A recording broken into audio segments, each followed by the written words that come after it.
Et si je vous disais qu'un simple ressort récupéré sur une pince à linge peut transformer votre montage en véritable système anti-casse? Il permet d'absorber une partie des chocs provoqués par les départs et les tirées brutales des gros poissons, surtout lorsque vous utilisez un bas de ligne de faible diamètre. Suivez-moi, je vais vous montrer le montage étape par étape.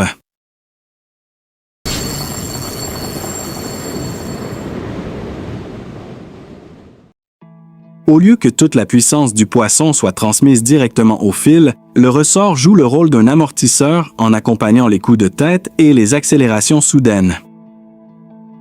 Mais comment fonctionne exactement ce montage?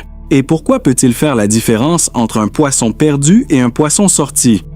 Dans mon cas, ce ressort, je l'ai récupéré sur un simple pince à linge, mais vous pouvez très certainement en trouver ailleurs. Il suffit de bien chercher. Pour commencer, je prends les deux extrémités du ressort et je les plie afin de former deux petites boucles. Ces boucles vont me permettre de raccorder facilement le ressort au reste du montage. Je veux éviter que la tresse ou la ligne puisse glisser ou sortir de la boucle du ressort. Pour cela, je la bloque avec quelques spires de tresse directement autour de l'extrémité. Une fois les spires bien serrées et correctement positionnées, j'ajoute quelques gouttes de colle adaptées pour solidifier l'ensemble et empêcher les spires de se déplacer. Et voilà le résultat. On obtient une pièce compacte, propre et surtout suffisamment solide pour être intégrée au montage. Il ne reste maintenant plus qu'à l'installer sur notre ligne. L'objectif ici n'est pas de vous dire d'utiliser exactement le même ressort, mais de vous transmettre l'idée et le principe, afin que vous puissiez réaliser ce montage avec les moyens dont vous disposez. Dans mon cas, je vais utiliser un montage coulissant. Je commence par introduire le plomb sur la ligne principale, puis j'ajoute une perle. Cette perle va servir de protection et éviter que le plomb ne vienne directement frapper le nœud. Ensuite, je termine avec un émerillon agrafe, et c'est ici que notre ressort entre en jeu. Je raccorde directement l'une des boucles du ressort à l'émerillon à agrafe, puis je raccorde l'autre extrémité au bas de ligne. On obtient donc un système dans lequel le ressort se retrouve entre le montage principal et le bas de ligne. Son rôle est d'agir comme un petit amortisseur mécanique. Lors d'un départ brutal ou d'une accélération soudaine du poisson, au lieu que toute la tension soit transmise instantanément au bas de ligne, le ressort peut accompagner progressivement cette variation de tension. C'est particulièrement intéressant lorsqu'on utilise un bas de ligne de faible diamètre, car les départs violents et les coups de tête peuvent provoquer des pics de tension importants. Bien sûr, ce ressort ne rend pas un bas de ligne incassable.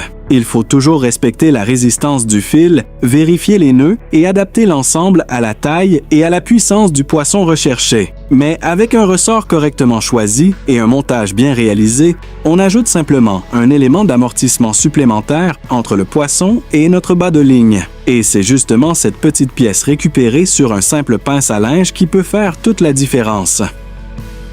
Pourquoi utiliser un ressort? Tout simplement parce qu'un ressort possède une certaine capacité à absorber et restituer progressivement une partie de la tension. Mais attention, tous les ressorts ne se comportent pas de la même manière. Leur raideur ou constante de ressort varie selon leur diamètre, le nombre de spires, le diamètre du fil et le matériau utilisé. En pratique, plus le ressort est raide et adapté à une forte charge, plus il pourra être utilisé dans un montage destiné à des poissons puissants. À l'inverse, un ressort plus souple pourra être intéressant lorsqu'on recherche davantage d'amortissement sur des montages plus fun. L'idée est donc de choisir le ressort en fonction du diamètre du bas de ligne, de la résistance de la ligne et surtout de la puissance des poissons recherchés. Voilà les amis, si vous trouvez cette astuce efficace et utile, n'hésitez pas à aimer, partager la vidéo et surtout à me laisser vos retours dans les commentaires. D'ici la prochaine vidéo, je vous remercie pour votre fidélité et votre soutien. Bonne session de pêche à tous et à très bientôt!